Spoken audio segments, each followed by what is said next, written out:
Hello everyone, welcome to another episode of Learn With Me series. This is Lakhi and today we'll be doing cell injury necrosis. In my previous video, I give a brief about cell adaptations. So any cells when subjected to stress, it may undergo cell adaptation. That means the cell gets adapted to the environment or it may show injury. One of the type of injury is necrosis, one major part, and this is one of the important topic in cell injury. So I will only focus on necrosis in this video. If you want other injuries as well, you can comment down below and I will try to make video on that topic. So let's get started with this video. Necrosis, so this is the definition of necrosis, is a irreversible cell injury. Okay, it is a type of irreversible cell injury.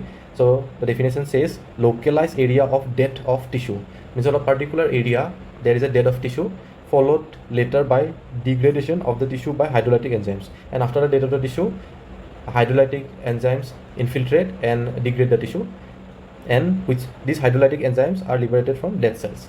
Okay, another irreversible cell injury is apoptosis. If you want a detailed video on apoptosis, it is also one important topic. You can comment down below and I'll make a video of it. Apoptosis is programmed cell death. Okay, before starting with necrosis, let's start the basic differences between apoptosis and necrosis. So this is apoptosis and this is necrosis. For memorizing purpose, let's take apoptosis as suicide and necrosis as murder. Okay, just for memorizing purpose. So in apoptosis, it affects a single cell. So just like suicide, only the person committing the suicide is involved, so only involving a single cell. But in case of murder, one person can murder many people, so necrosis affects multiple cells. Again, it is an active process. You need gut to commit a suicide. And in necrosis, it is a passive process. Just like a serial killer, he will just kill a person uselessly without any reason. Okay, in suicide, the person not only harms himself but also others. So it can be physiological and as well as pathological. But in case of murder, the person who commits the murder is affecting the other person, so it is pathological. Okay, in apoptosis, there is no inflammatory cells present, and there is a presence of inflammatory cells in case of necrosis. There is no change in membrane permeability in case of apoptosis, but there is an increased membrane permeability in case of necrosis. When we do DNA electrophoresis, there is a specialized pattern shown in DNA electrophoresis for each of the following situations. In case of apoptosis, step ladder pattern of DNA is seen. So something like this will be seen. And in case of necrosis, this type of pattern is seen, just like a slide is smeared. Just like we prepare a slide, we just put the substance in the slide and slide it over. So this pattern is called smeared pattern.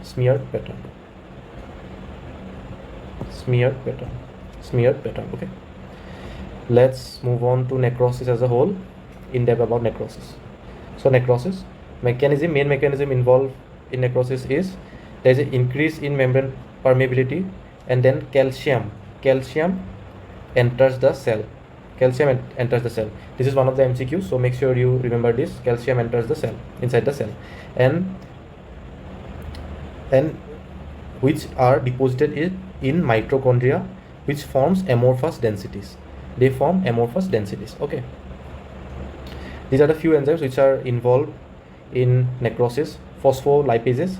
So phospholipases, what they will do, they will damage the cell membrane.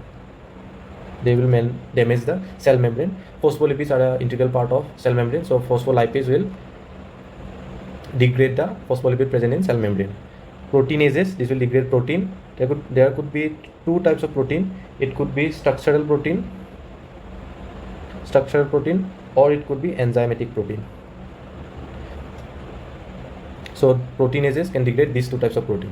Endonucleases, which mean nucleus. Okay, so this will change in the nucleus.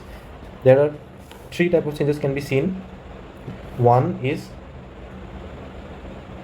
karyolysis, then karyohexis, and then pyknosis. These are the type of change in nucleus due to endonucleases. Okay, Karyolysis means dissolution of nucleus. Karyohexis means fragmentation of nucleus, and pygnosis means condensation of nucleus. Now let's move on to morphological changes. So there are two morphological changes important. One is amorphous densities. I already told you how amorphous densities are formed. These are seen in mitochondria. Okay, again, second most important feature, morphological change you can see in the cell, in a necrotic cell, is a loss of glycogen. Okay, loss of glycogen.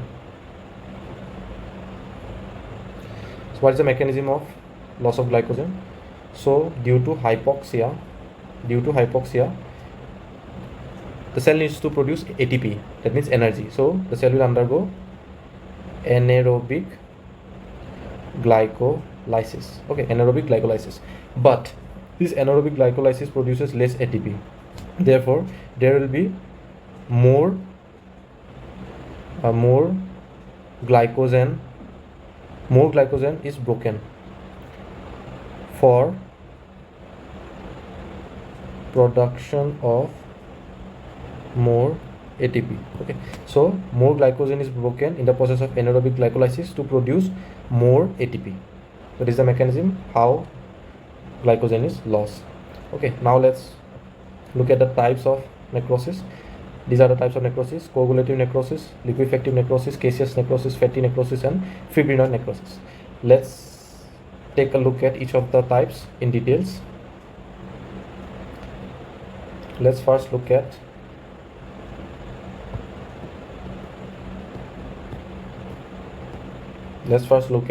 coagulative necrosis.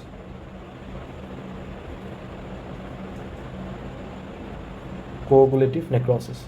It is the most common type of necrosis, and this is caused due to ischemia. Okay, ischemia meaning loss of blood supply.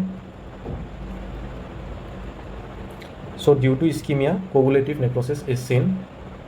It is seen in all organs. Except brain. In all organs, coagulative necrosis can be seen. So what type of necrosis is seen in brain is one of the most important question MCQ of this topic. It is seen in the second type of necrosis, which is liquefactive necrosis. So in brain, liquefactive necrosis is seen, not coagulative necrosis. Okay.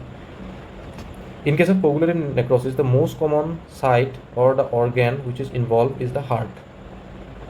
Heart is the most common organ to be affected in case of coagulative necrosis. Okay.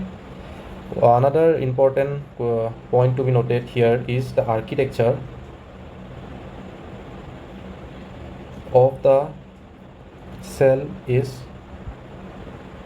preserved. Architecture of the cell is preserved in case of coagulative necrosis. It's a special feature of this type. So many a time MCQs are on this thing as well. So please remember this. Second type of necrosis, liquefactive necrosis. The cause for this necrosis is the activation of hydrolytic enzymes.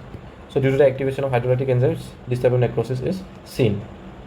Just like I said previously, it is seen in brain due to ischemic injury. Ischemic injury to the brain leads to liquefactive necrosis. Also, it can be seen in bacterial and fungal infections. The third type of necrosis is caseous necrosis. So it is a sum of coagulative necrosis and liquefactive necrosis. Both the features of the necrosis can be seen in caseous necrosis. A cheese-like material can be seen in case of caseous necrosis. The most common example is TB, where caseous necrosis is visualize. So this cheesy material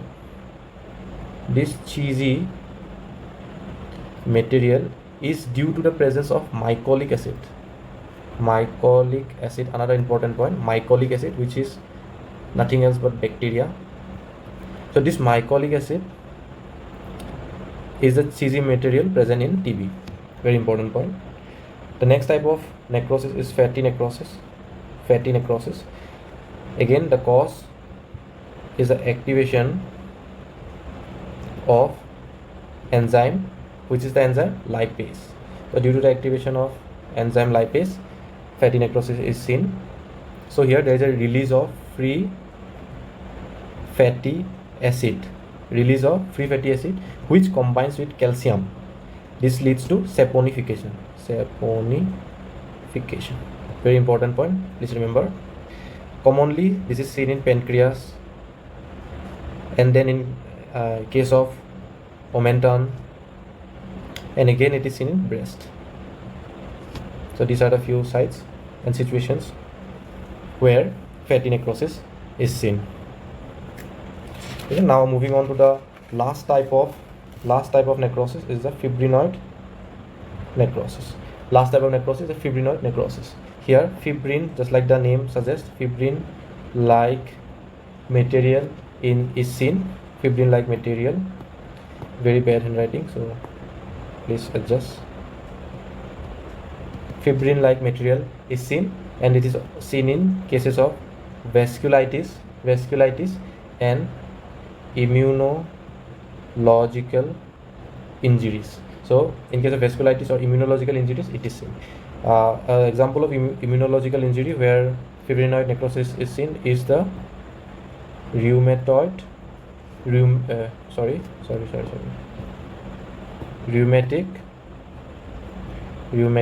fever.